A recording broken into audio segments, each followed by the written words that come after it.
circle of friends. Welcome indeed to the Washington Ethical Society. I am Karen Schofield-Leka. My pronouns are per and pers, short for person, and I'm the officiant today.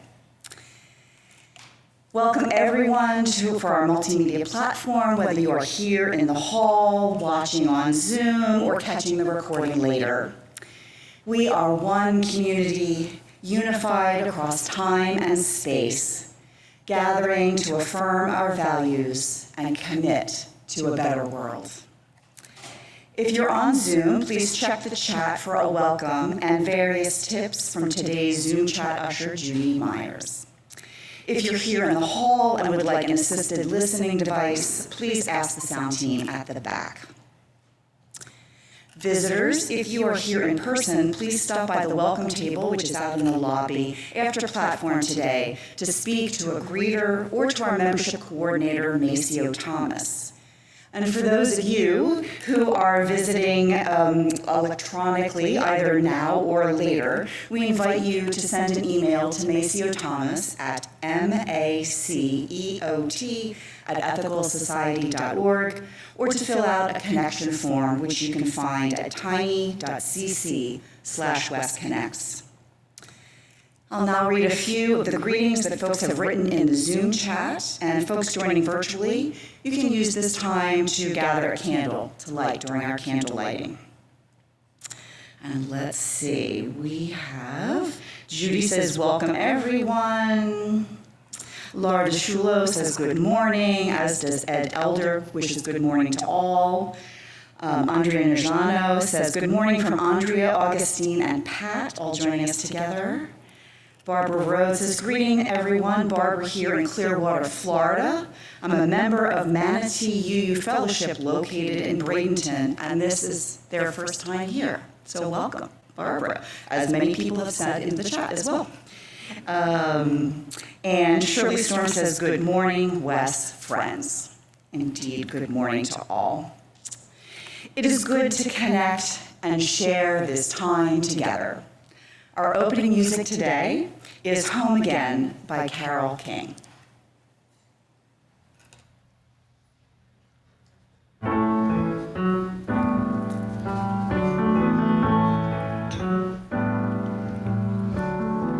Sometimes I wonder if I'm ever gonna make it home again.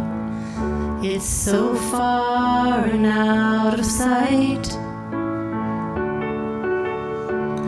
I really need someone to talk to, and nobody else knows how to comfort me tonight. Snow is cold, rain is wet, chills my soul right to the marrow. I won't be happy till I see you alone again, till I'm home again and feeling right.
till I see you alone again, till I'm home again and feeling right,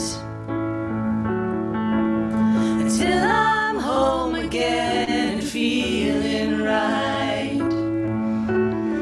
I wanna be home again and feeling right.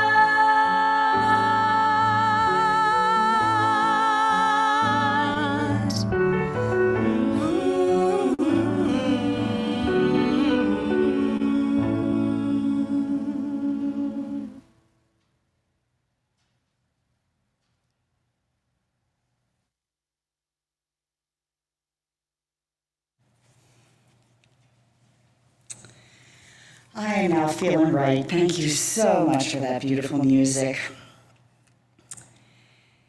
Each week, we read our statement of purpose as a reminder of our shared values. If you're interested in taking a turn to read the statement of purpose, you can sign up at tiny.cc/readsop. Today's reader is Laura Steele, who has had many roles in her years as a member, but right now is serving on the Community Relations Committee and the Stewardship Committee, for which we thank her. Laura, here you go. The Washington Ethical Society is a humanistic congregation that affirms the worth of every person. We strive through our relationships to elicit the best in the human spirit. With faith in human goodness, we appreciate each person's unique capacities. We joyfully celebrate together and support each other through life. We nurture a sense of reverence and responsibility for each other and the earth. We invite you to join our community of children and adults as we work for a world where love and justice cross all borders.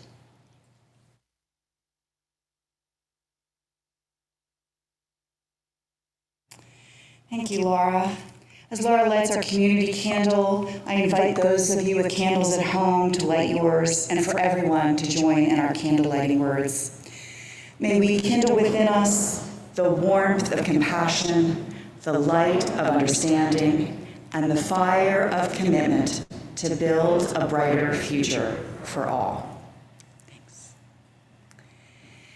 This morning's story is Fry Bread, a Native American family story.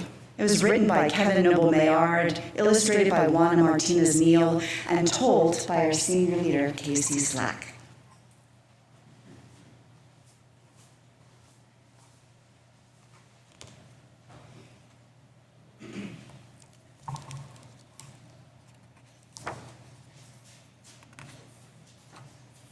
Fry bread is food. Flour, salt, water, cornmeal, baking powder, perhaps milk, maybe sugar, all mixed in a big bowl. Fry bread is shape. Hands mold the dough flat like a pancake, round like a ball, or fluffy like Nana's softest pillow.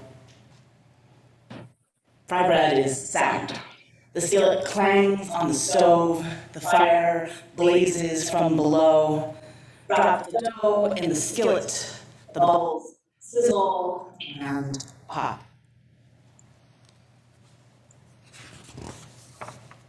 Fry bread is color, golden brown, tan or yellow, deep like coffee, sienna or earth, light like snow and cream, warm like rays of sun. Fry bread is flavor. See beans or soup, smell tacos, cheese and vegetables, delight in honey and jam, rise to discover what brings us together. Fry bread is time. On weekdays and holidays, supper or dinner, powwows and festivals, moments together with family and friends. Fry bread is art, sculpture, landscape, portrait, our daily craft shared from teacher to student, a cycle of heritage and fortune. Fry bread is history, the long walk, the stolen land, strangers in our own world with unknown food. We made new recipes from what we had. Fry bread is place. Alaska, Kansas, all the way to Maine, down to Delaware, on to Georgia, over to Oklahoma, Colorado, and California. Cities and lands we call home. Fry bread is nation. Abenaki, Apache, Arapaho, Ojibwe, Onondaga, Oglala Sioux, Narragansett, Navajo, Nipmuc, Seminole, Shoshone, Sac and Fox, hundreds and hundreds of tribes. Fry bread is everything.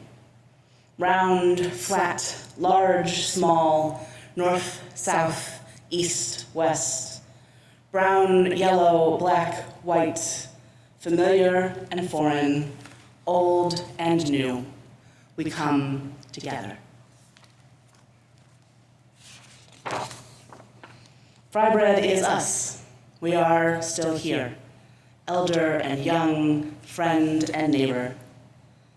We strengthen each other to learn, change, and survive. Fry bread is you.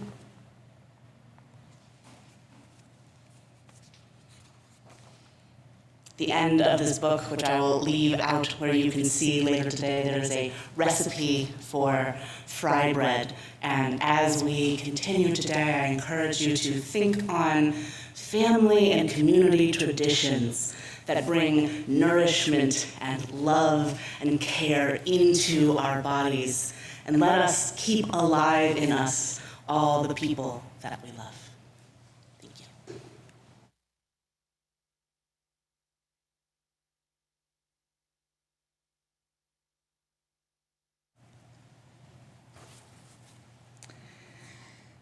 Let us now enter into the centering time of our platform.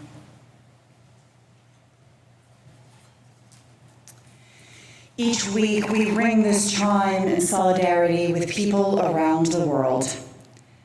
Today, I am particularly mindful of the violence that public servants and their families have been subjected to, increasingly of late, and yearn for a return to greater civility and respect for service to our communities.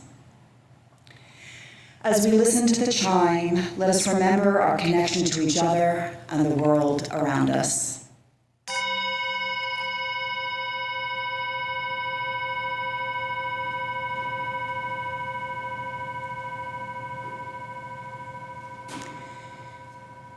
Let us open our hearts to compassion for those who suffer.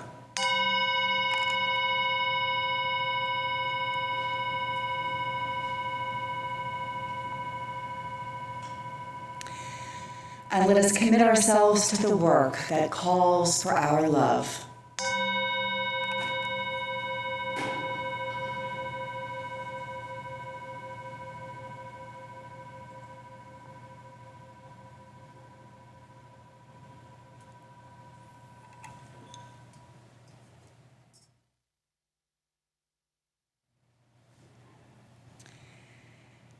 I invite you now into a time of meditation. Please begin by settling your body so that it is at ease. Might mean some stretching, some wiggling, and then some resting. Close your eyes or soften your gaze and let your thoughts still as you focus on your breath. Take a slow, deep breath. Hold it and release it. and again. Breathing in and breathing out. Today, for Remembrance Day, we pause to remember, to grieve, and to dream. We pause to celebrate that which was, that which is, and that which will be. As you continue to breathe evenly, I invite you to also take inspiration from a guided meditation, This Sacred Thread by Heather K. Janules, and see what memories and which people surface in your heart. They once dwelled among us, the people of memory, they who knew us, they who taught us, they who heard us, they who loved us. They touch our lives time and again through their presence and their absence, through familiar scents and favorite songs, through old stories and renewed sorrow. As the earth turns and leaves fall, we reach back to renew the bonds between us. With hearts and hands open, we hold onto love ever stronger than death. We reach back in gratitude and understanding. Without our time together, the pain and the joy, we would never be who we are today. We would have little to pass on ourselves. Without fear, with thanksgiving, and with hope for all that awaits, we remember those who have gone before. We honor the circle of life and death and our place within this sacred thread.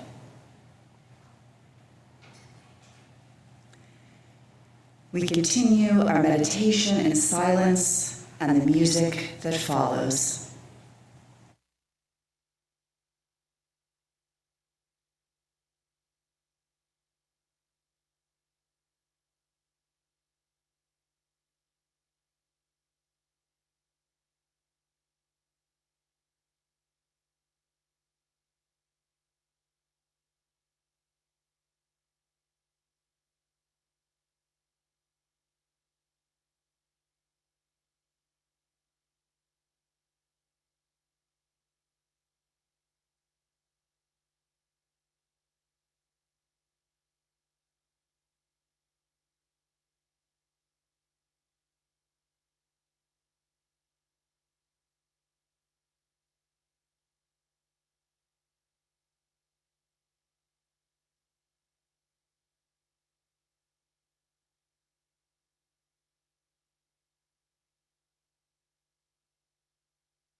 Sometimes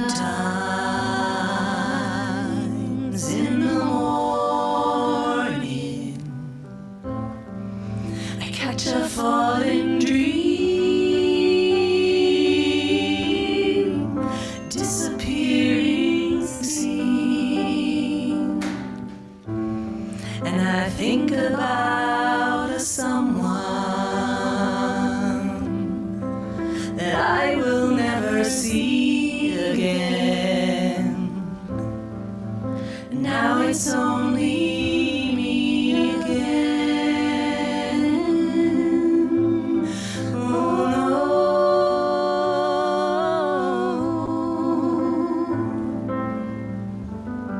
And sometimes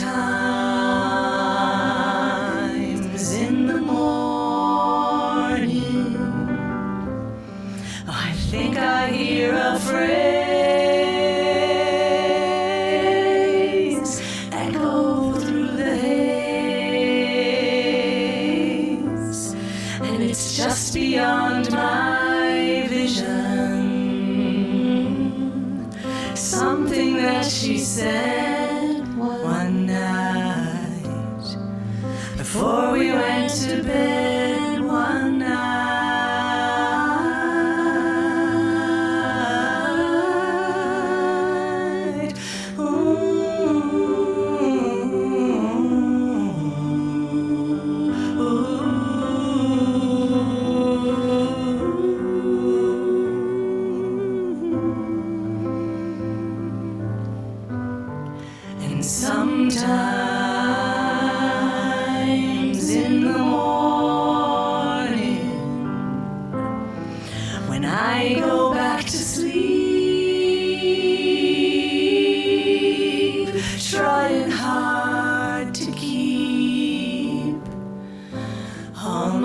memories in motion, wishing she were near, my love, whispering in my ear, my love.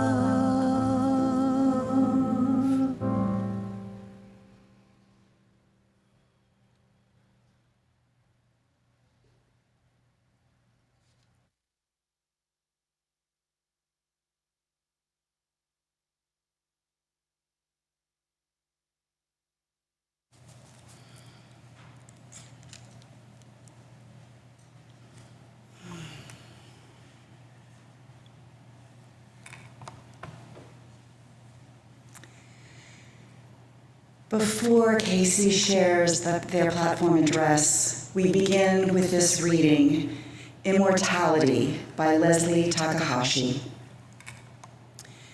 In the daily weave of our lives, those who have died are still strong guiding threads.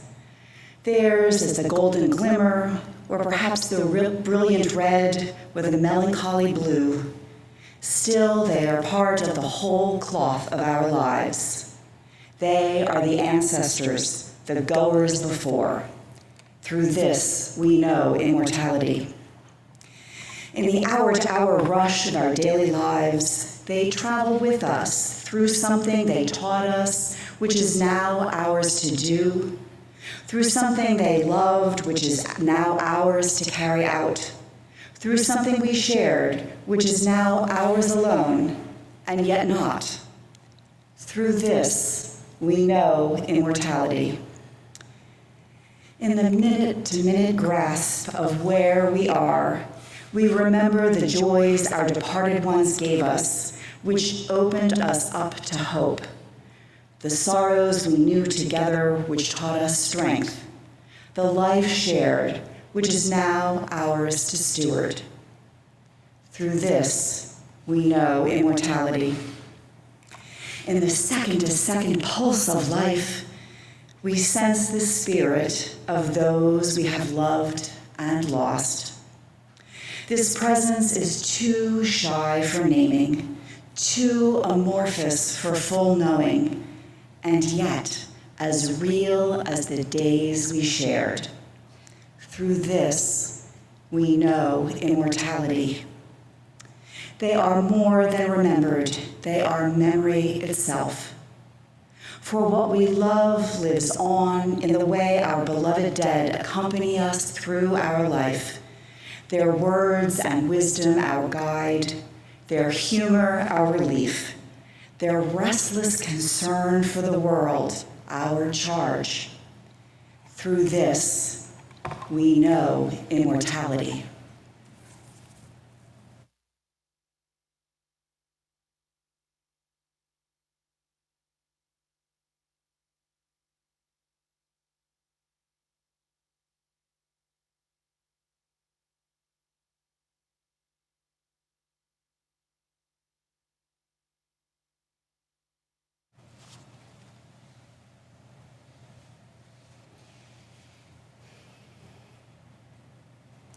As many of you already know, I grew up in a pretty large family. My mom is one of 8 children. I have about 30 first cousins. Our family holidays can't be on the days that the holidays actually are, because not everybody can be there. But still, when we get together to celebrate Christmas, there are 90 people in a banquet hall. We outgrew all of our homes many years ago. This kind of large family experience is a really complicated gift. Because if you love a lot of people, chances are you will lose and grieve a lot of people. I cannot remember a time in my life before death was a reality that I knew about. The first memory of my own life that I can place on a timeline is of my cousin's death. My cousin Jason was 10 years older than me. He was 14. He died in a car accident when I was 4. And I remember going to his funeral at the funeral home across the street from my grandparents' house. And walking back across my grandparents' yard and getting stung in the ear by a bee. This leaves an impact on a person. I was lucky to get to know and love all 4 of my grandparents.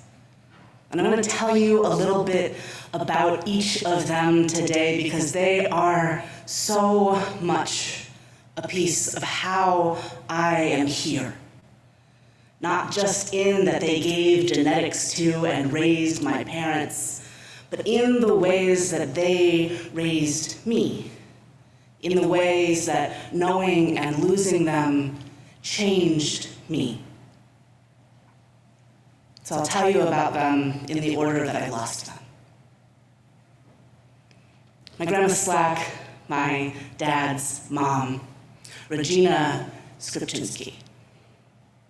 She was a tiny, very Polish woman with an attitude. She and my grandfather had gotten divorced before that was so common and as Jehovah's Witnesses, so, you know, that took some doing. She would say that he would never die because in order to die, you had to have done something with your life. As far as she could tell, he'd never had a job.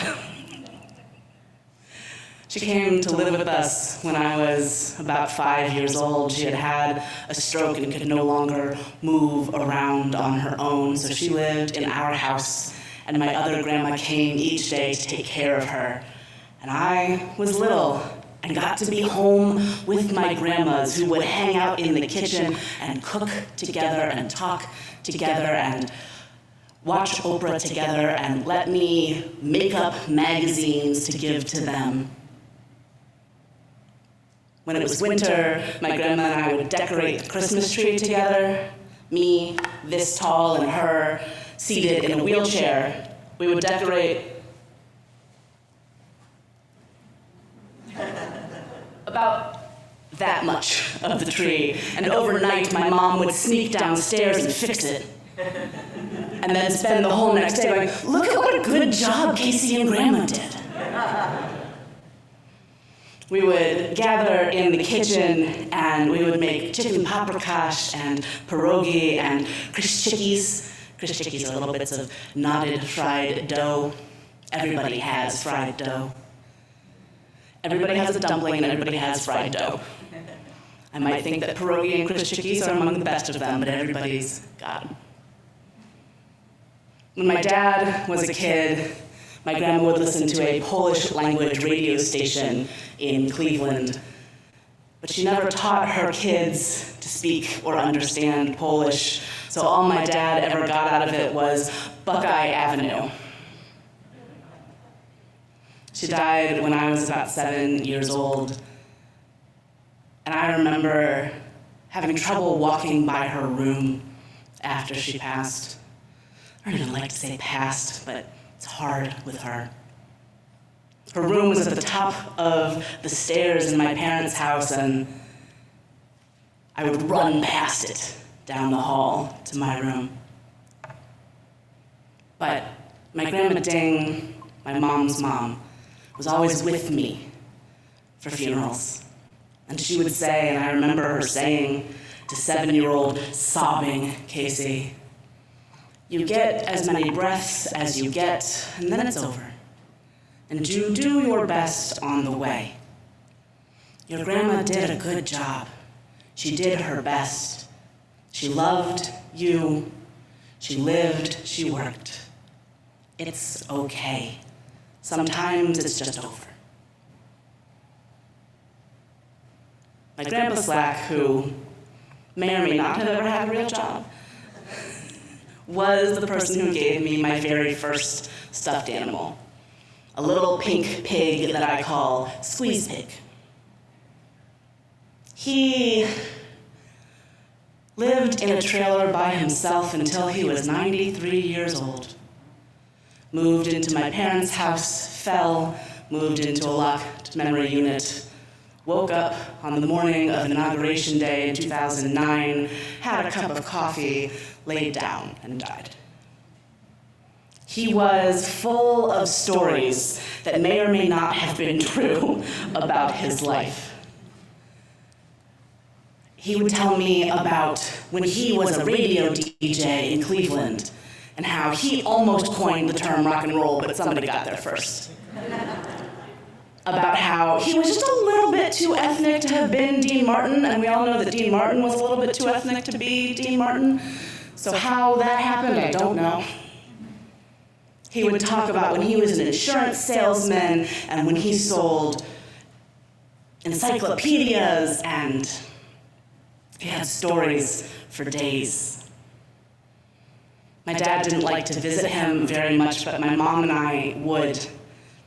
And my grandpa, a man who learned how to use a computer when he was in his 70s, and computers were much harder to use than they are right now.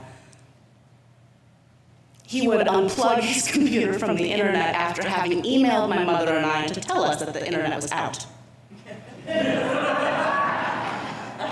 And we would arrive to find our favorite ice cream in his freezer, and the internet simply unplugged. My mom would say, "Jim." "Oh, I don't know how that happened." "Huh. Well, since you're here." He never needed to trick us. He could have just asked, but that wasn't his way. The last conversation I ever had with him was circuitous. I think we had the same conversation 3 times. But each time, he tried to give me a gift. Now let me be clear, none of the gifts were things that were his to give. Some of them were in fact the birds outside. But he was confident that he had something he wanted to give me. And I was clear that what he was giving me were some more memories, some final moments together. Him and I, who had been friends my whole life. My grandma Ding was at his funeral too, saying the same thing that she had been for years. You get as many breaths as you get, and then it's over. You do your best on the way, and it's okay when it's done.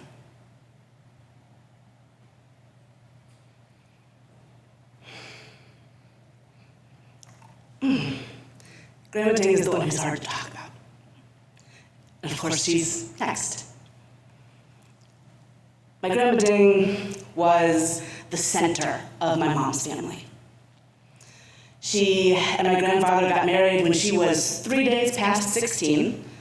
They had waited that long because there were still child support payments being made in her name, and her grandparents who received them wanted to keep getting the money as long as they could.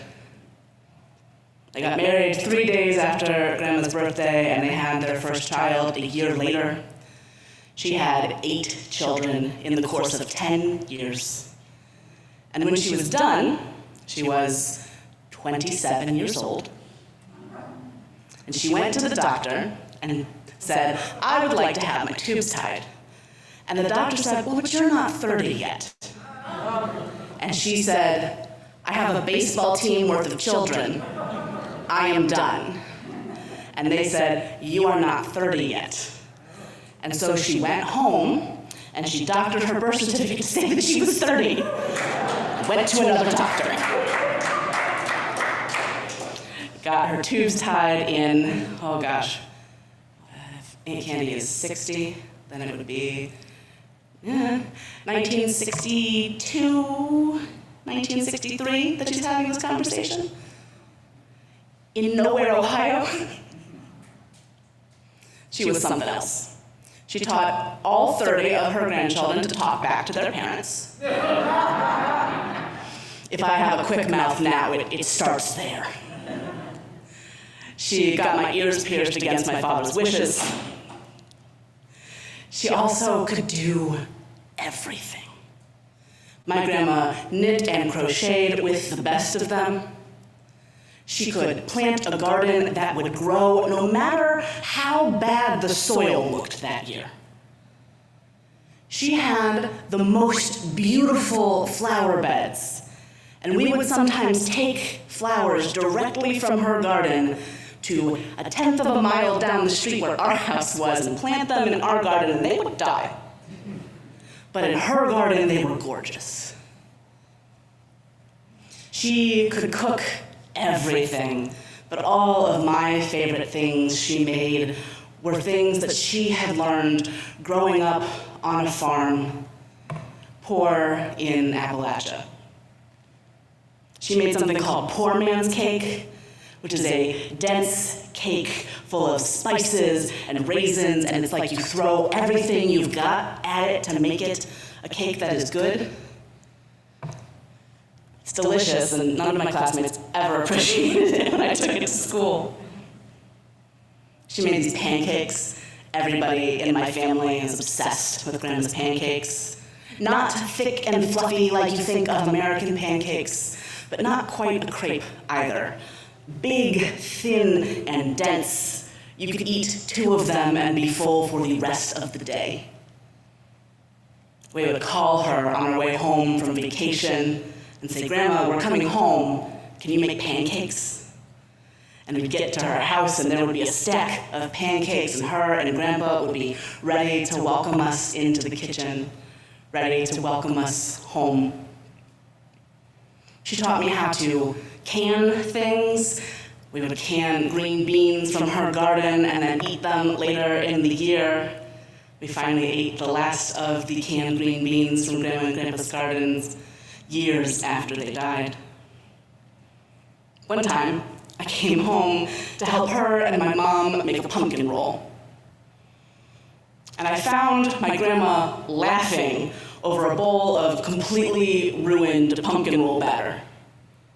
She looked at me and she said, "If I handed you a bowl and I asked you to fold something in, what would you do?" And I said, "Well, I would get the spatula and I would fold it in." She said, "Would you like to guess what your mother did?" She used the handheld mixer, the electric one. It collapsed the batter. I said, "Grandma, I think you were responsible for teaching her that." And she said, "No, this is your fault."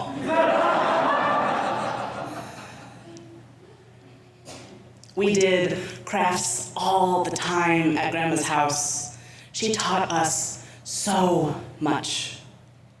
And she and my grandpa also taught all of us so much about death and mourning, about living with the kind of world where you will be sad, you will be grieving. They bought their headstone early, like really early, like when I was a child. And we would go and visit their headstone, just so they knew that we knew where it was, and were in the habit of visiting them. I still can't go home without going to the funeral home and sitting down and having a conversation with my grandparents. Caitlin can tell you, the first time they went to Ohio, there was a lot of, let's go talk to dead people. Oops. My grandma also would take us in a car, Grandma and Grandpa would load us in a car and take us to West Virginia, where they're from, and introduce us to all of their dead people. Walk us through the cemeteries, the family cemetery, and then say, "So this is this person, and tell a story." And I learned, that the thing that you do with your grief, the thing that you do with your memories, the thing that you do with the aching space that people live in you when they go, is you tell their stories.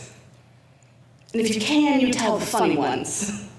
And if you can't, you tell the harder ones.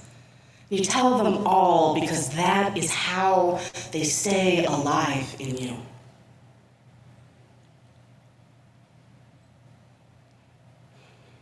I was 23 when my grandma died, and she was 73.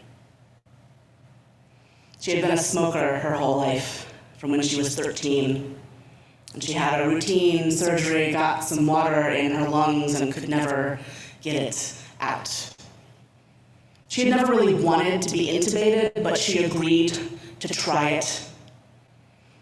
And after she got intubated and couldn't speak anymore, my mom asked her what she thought of all of this. And on a piece of paper, she wrote one word: bullshit. My cousins and I have plans to get that tattooed on all of us. That is the memory of Mildred Lois Ding. I was shocked that my grandpa lived a whole 2 years after she died. They had been married for over 60 years. They had been together every day. He was something else, too. He didn't know how to say I love you when I was a kid. He didn't grow up in that kind of family. So I would say I love you, and he would say I you too. He got there eventually. But he never failed to show me how much he loved me. I think I learned from my Grandpa Ding more about how to show love than from any other single person. He was the chaperone for every single field trip I took from kindergarten through 4th grade. And I went to a Montessori school during that period of time, so there were a lot of field trips. And he was often the only man who went with us, so him and I would be stuck with the poorest behaved kids in the class. And invariably, by the end of the day, they were much better behaved. We would go to science museums, and he would decide that what they had taught us about electricity wasn't sufficient. And so he was going to teach us about DC current and why you should really not use it. He also did everything for my grandmother. When they first got married, he was an alcoholic, and she dealt with that and dragged him out of bars and caused him to become a responsible person. And so he understood his job as they got older as being giving her everything that she wanted, making sure that he showed her in every action how much he loved her and appreciated the role she had had in his life. She would say, "Ed, I've got a taste for something," and he would head out into the world and find it. She would say, "I want to go to the sales today," and he would find all the best garage and estate sales and drive her there. I literally never saw her drive a car in my entire life. He always drove. And one of the ways that I keep him alive in my life is that I always drive. Caitlin doesn't have to handle highways, which they don't like doing. I try to love Caitlin like my grandpa loved my grandma, without the difficult first part. My grandpa died 2 weeks before I was set to leave for seminary. I had been at a UU summer camp week-long, and I called my mom on Wednesday night because there had been a young adult Vespers service that evening, and I had been the one who spoke, and everybody had been so impressed, and it was new to me. And my mom said, "That's great, Casey. We don't think Grandpa's gonna make it until you get home." but he did. He waited for me. And it's clear that he waited for me. Though I didn't believe it at the time, I have seen since then enough death to know that people can wait until the right person is there or not. He waited for me so that I could hold his hand and sing to him, so that I could be the one who noticed. He waited for me.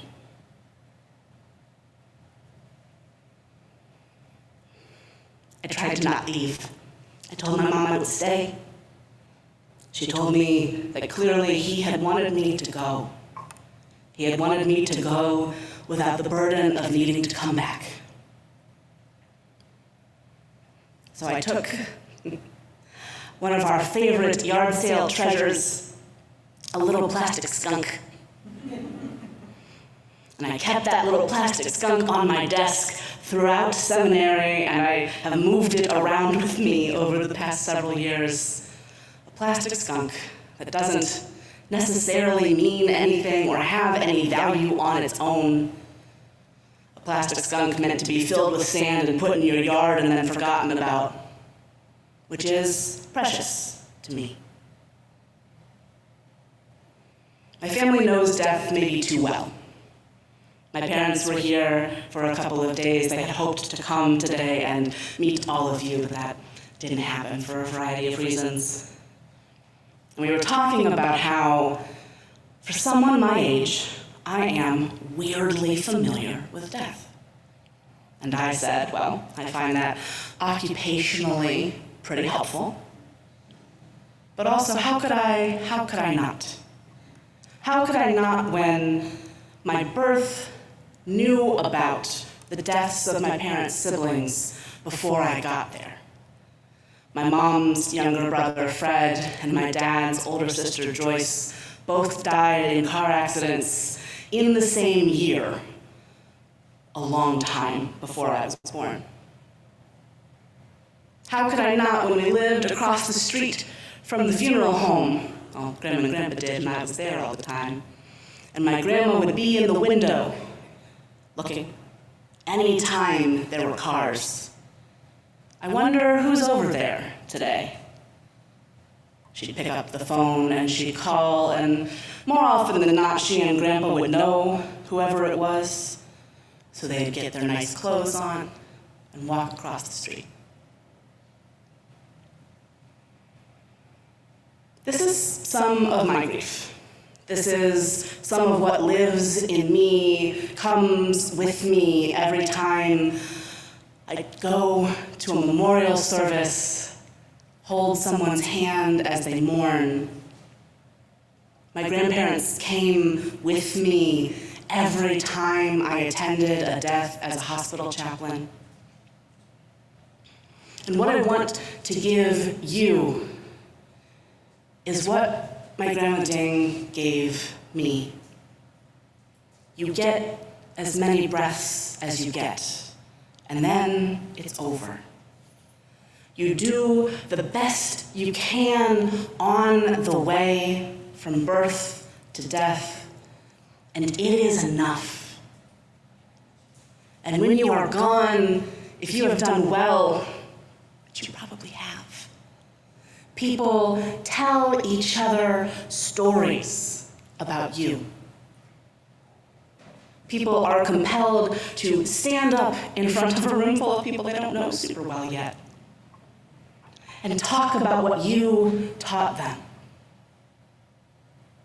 The people we love probably don't get anything but the breaths they have between birth and death. If there's something, I don't know what it is, and it's not knowable. I know we have this time. I know we get to do our best now. We get to be good ancestors while we're alive. People worth telling stories about later. We get to leave behind love and care and belief in one another. And that is enough. whoever is in your heart today, whatever is most on your mind, they were enough.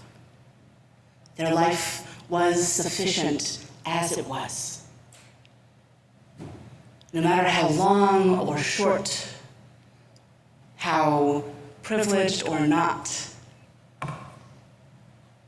it was beautiful and good and worth remembering. And each day, your lives are beautiful and good and will be worth remembering. Thank you.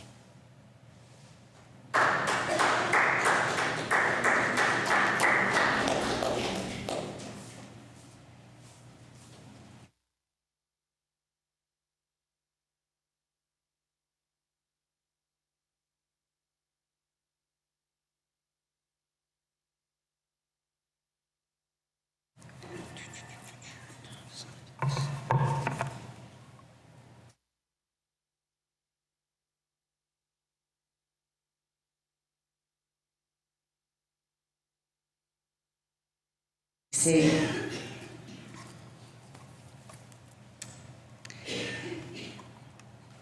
At this darkening time of the year, our thoughts turn to things past, to life retreating, to those who are no longer with us. Images come to our minds of dear companions who once graced our lives, loved ones whom we miss, persons whose lives made an impact on our life. Of all those who are here, contributing, caring, and are now gone. Our memories bring both joy and sadness.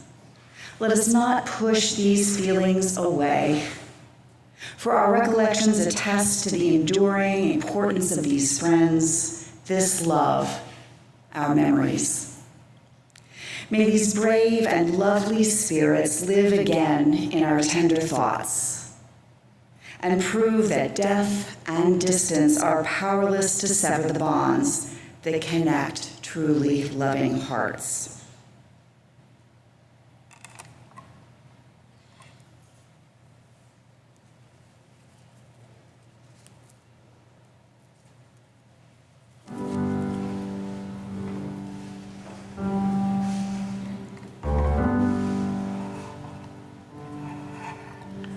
Wish I were with you, but I couldn't stay.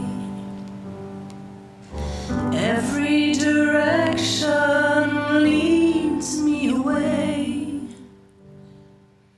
Pray for tomorrow, but for today, all I want is to be home.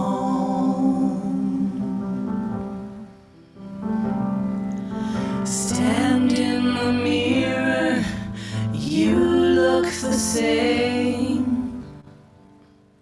Just looking for shelter from the cold and the pain. Someone to cover, safe from the rain. And all I want is to be home. The echoes and silence, patience and grace, and all of these moments I'll never replace. No fear in my heart, absence of faith, and all I want is to be home.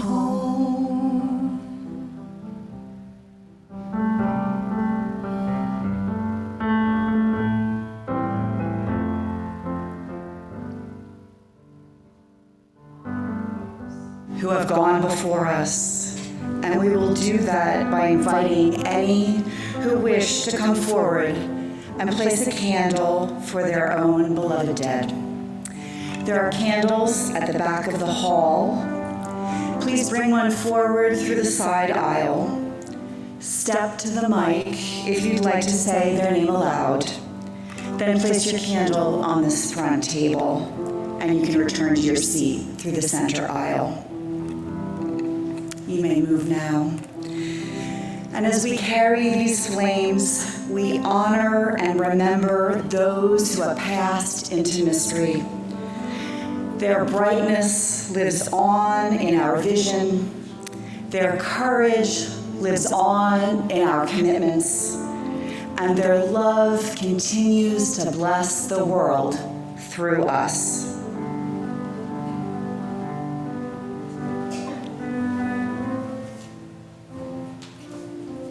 Paul Lobach, Sonny Matthew, Olga Alexandratos.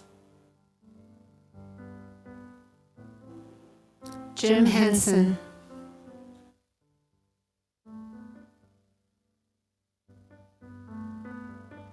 Beth Napier.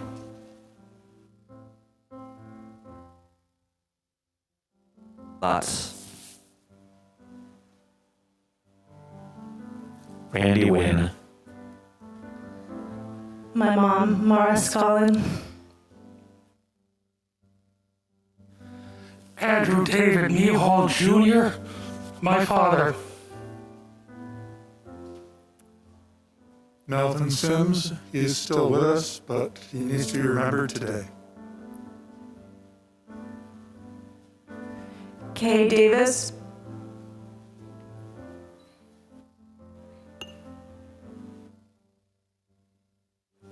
Sandy Beenan, Daryl Steedman, Nick McIntosh.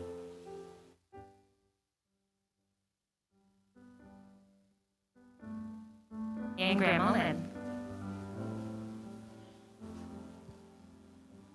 Helen Baker, Fred Baker. Mildred Worth. Becca Pardo, my daughter. Gary Allen Newworth, my brother, whose birthday would have been today. Philip Oppenheim, my father. My friends, Allison Gansler and Michael Manuel. Bertie Gold, Dorothea Charles Rutter. My son, Nicholas Nilsson Sarles. my parents, Peg and Jim Coleman, and my Aunt Annabelle.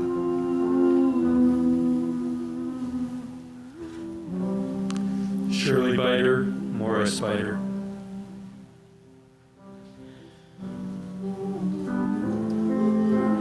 Too many.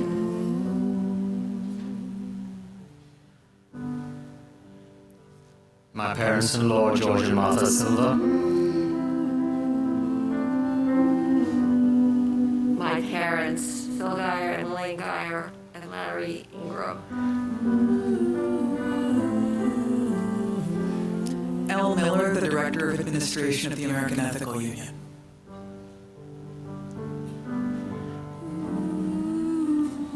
My parents, Jean and Don Clark, and Matthew, Ariana, and Will.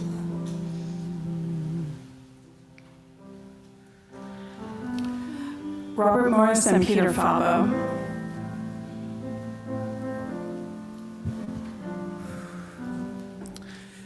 Lily's Nana Capers and her grandfather Bob.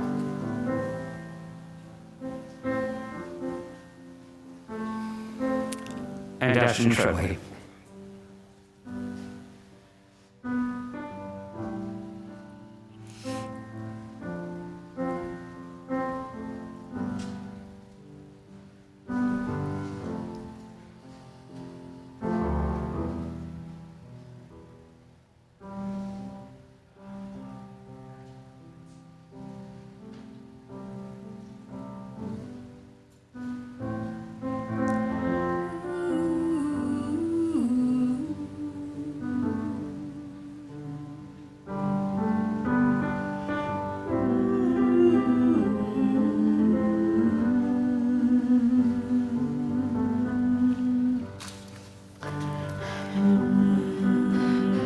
Eileen Rubenstein, my youth.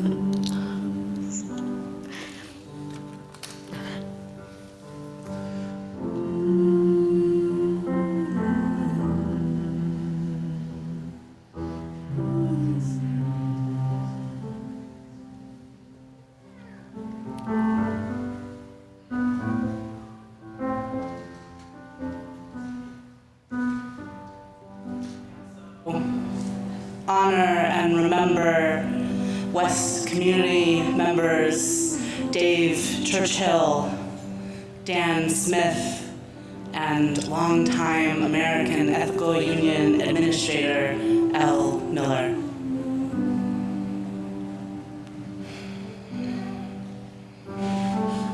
We hold in our hearts also those unnamed, unnameable, those too many lost to COVID, to gun violence, to overdose and addiction, those mourning the loss of a pregnancy, those mourning something too tender to speak.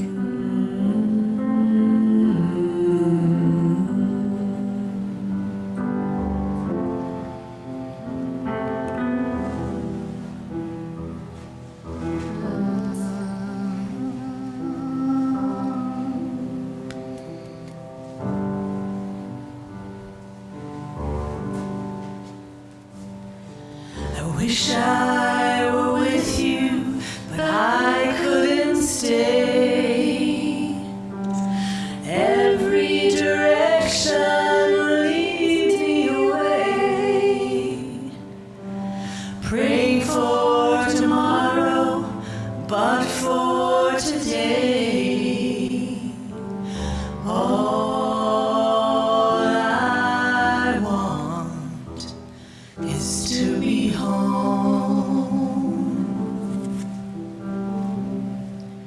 People I've loved, I have no regrets.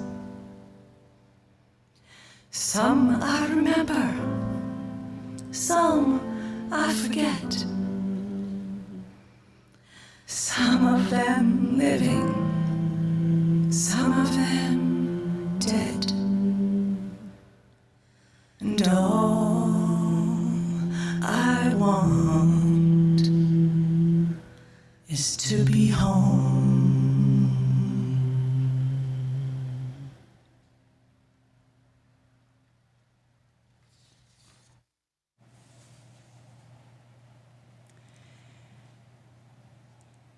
Kathleen McTeague reminds us that they are with us still. In the struggles we choose for ourselves, in the ways we move forward in our lives and bring our world forward with us. It is right to remember the names of those who gave us strength in this choice of living. It is right to name the power of hard lives well lived. We share a history with those lives. We belong to the same motion. They too were strengthened by what had gone before. They too were drawn on by the vision of what might yet come to be. Those who lived before us, who struggled for justice and suffered injustice before us, have not melted into the dust and have not disappeared. They are with us still. The lives they lived hold us steady. Their words remind us and call us back to ourselves. Their courage and love evoke our own. We, the living, carry them with us. We are their voices, their hands, and their hearts. We take them with us, and with them choose the deeper path of living. And so let us breathe and reflect for a moment.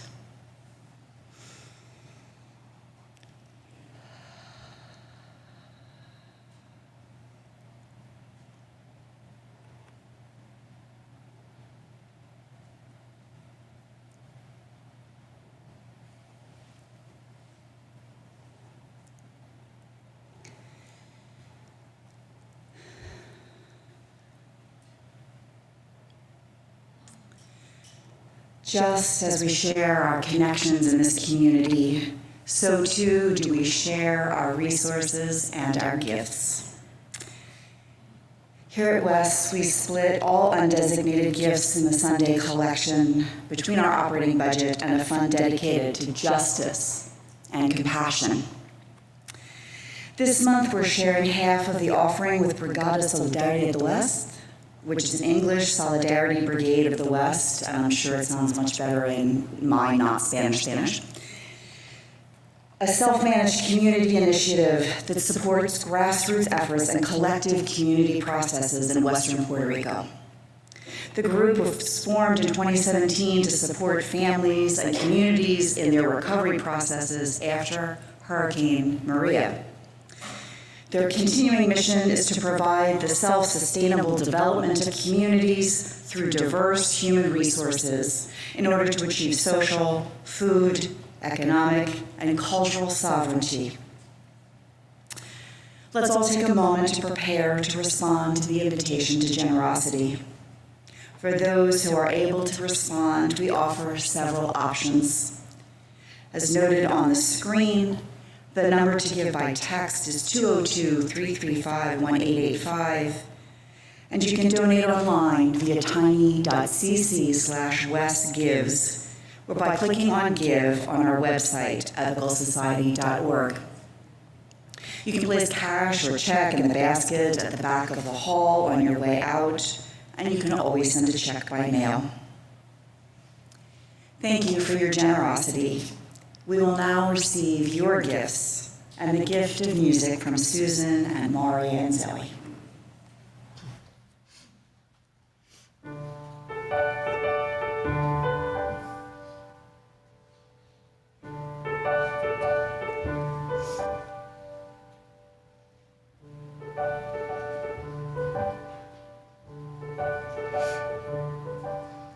Why are there so many songs about rainbows, and what's on the other side? Rainbows are visions, but only illusions, and rainbows have nothing to hide. So we've been told, and some choose to believe it, but I know they're wrong. Wait and see. Someday we'll find it, the rainbow connection, the lovers, the dreamers, and me.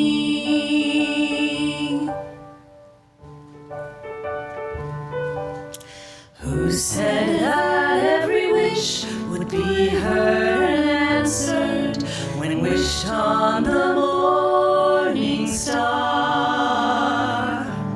Somebody thought of that, and someone believed it, and look what it's done so far.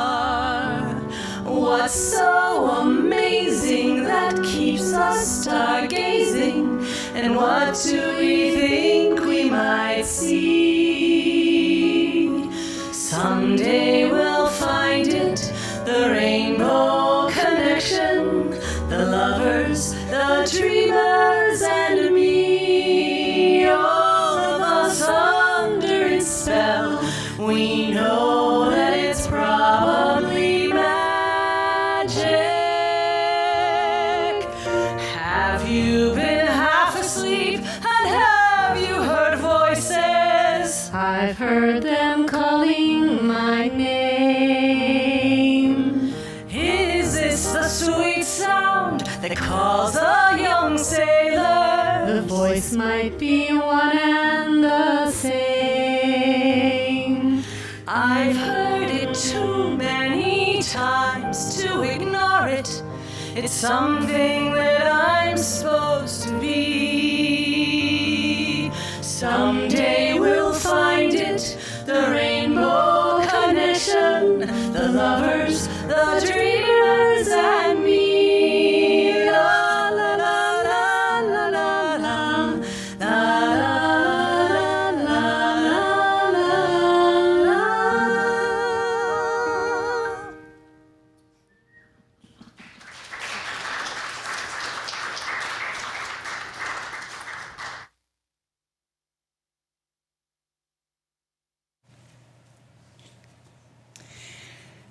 Thank you so much to the many people who helped create this morning's time together. Staff members Dara Miles, Robin Kravitz, Maceo Thomas, and Tom Hutton.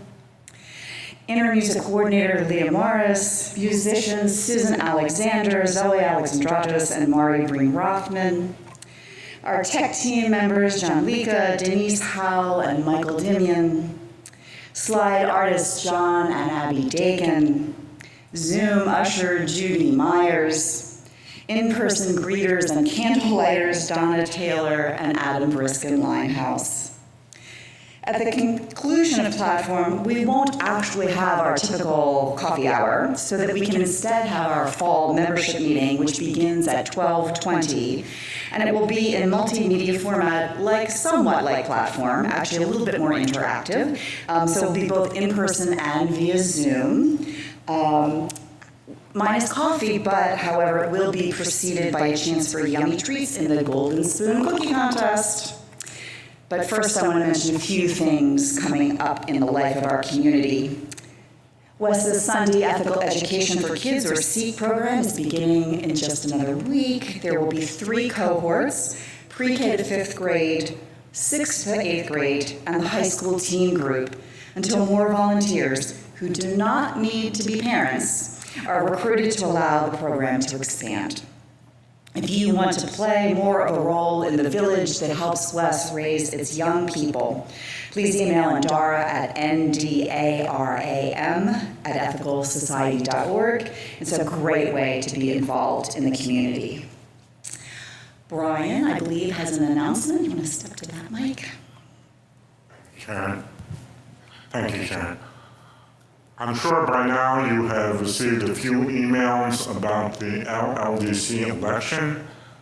Just as a friendly reminder, the election closes today at 3 o'clock for the LLDC vacancies. There are 2 vacancies on the board, and so I encourage you, if you haven't voted already, please do so. You can vote on that ballot that's received electronically. And at the same time, if you haven't already voted, thank you for your interest and your encouragement. It's been great to see the reaction so far. Thank you. Thanks to Brian and the LLDC for organizing that and for the candidates who stood for election.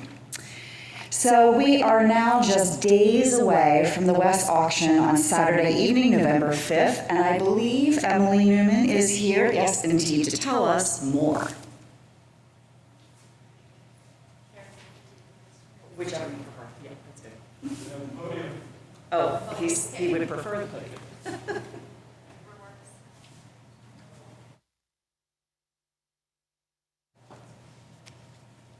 Thank you. Yes, auction is this coming Saturday, November 5th, and we'll be going lots of places together. Next slide. We'll be both in person physically here, taking over all of West, the main hall, social hall, and lobby, as well as online. You can relax on Zoom, however you'd like to be. And then if you can show the next slide, all bidding is happening online. So this, they have the link up there, as well as that QR code gets you into the app. This is a great time before Saturday to, whether you've gotten your ticket or need to get it, to figure out how to log into the system. And we've got some test items available for you to practice bidding.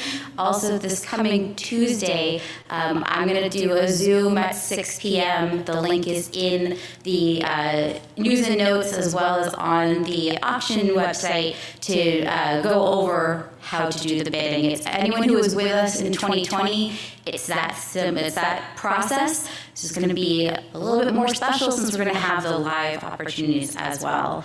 So, what are we giving away and selling and bidding on during auction? Great question. Got some pretty, on the next slide, we'll be going to the theater, the ballet, and the movies.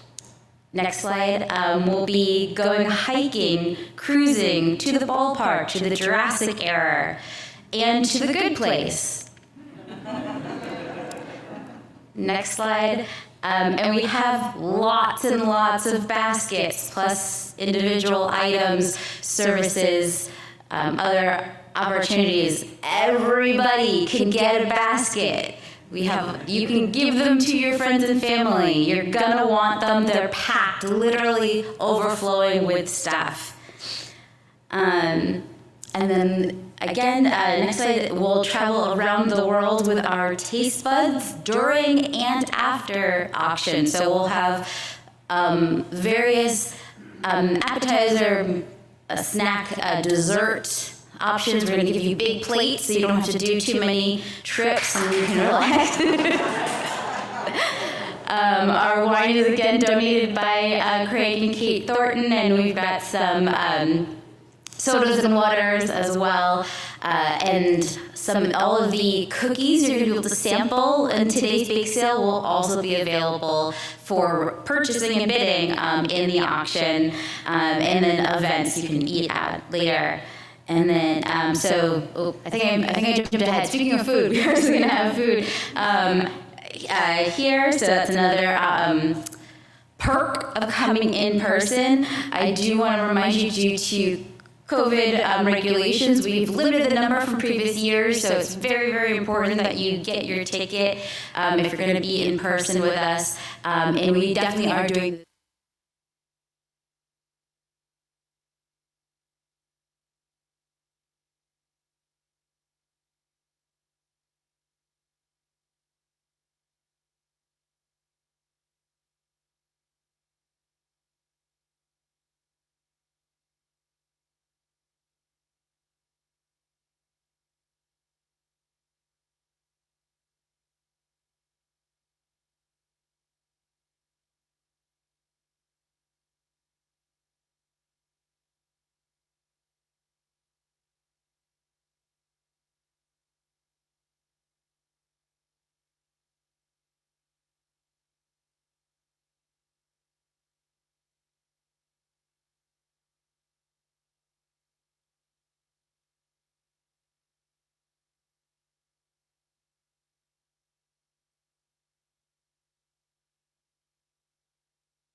check-in at the door.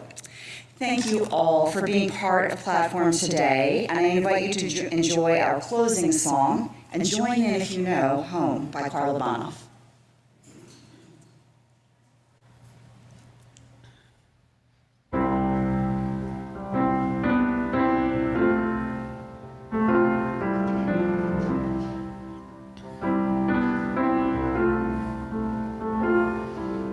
Traveling at night, the headlights were bright, and we'd been up many an hour. And all through my brain came the refrain of home and its warming fire.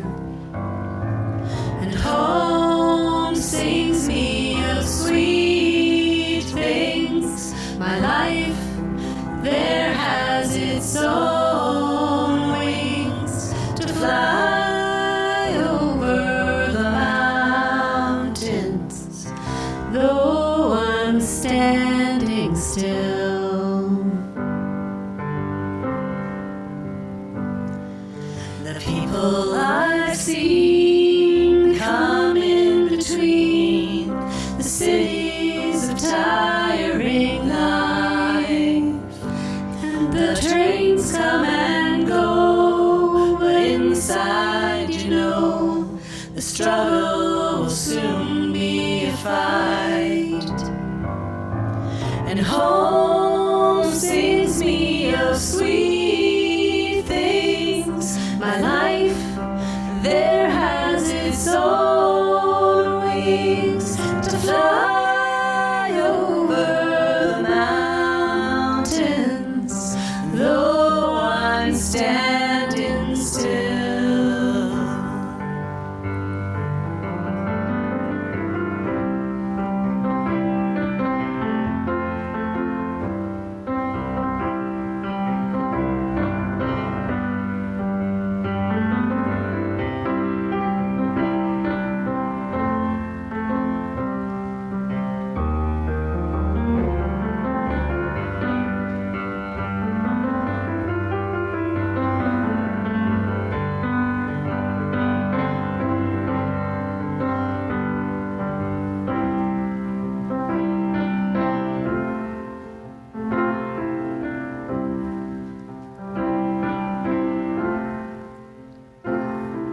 Traveling at night, the headlights were bright, but soon the sun came through the trees.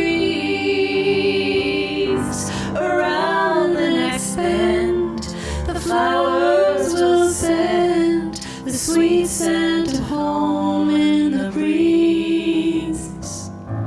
And home sings me of sweet things. My life there has its own wings to fly over the mountains, though I'm standing still.